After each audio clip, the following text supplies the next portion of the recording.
Welcome to DaVinci Resolve for beginners. Let's create today a watermark in DaVinci Resolve. Go to Effects, choose Effects under Titles, and drag the adjustment clip over your clips. Adjust its length so it covers all your clips. Now drag the watermark effect onto the adjustment clip. All clips under this will receive the watermark.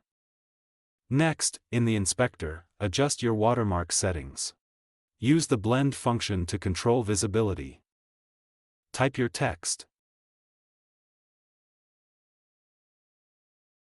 Choose a font. Select a color. And change the size.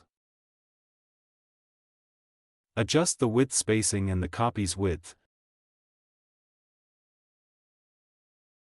Then change the height spacing and copy's height.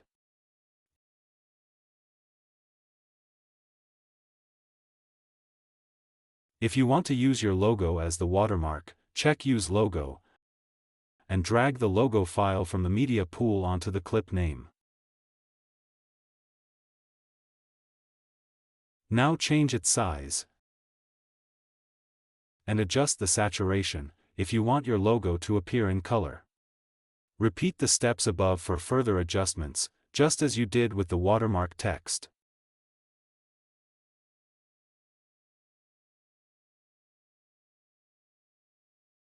Do not forget to use your logo image in PNG format for transparency. And that's how you do it.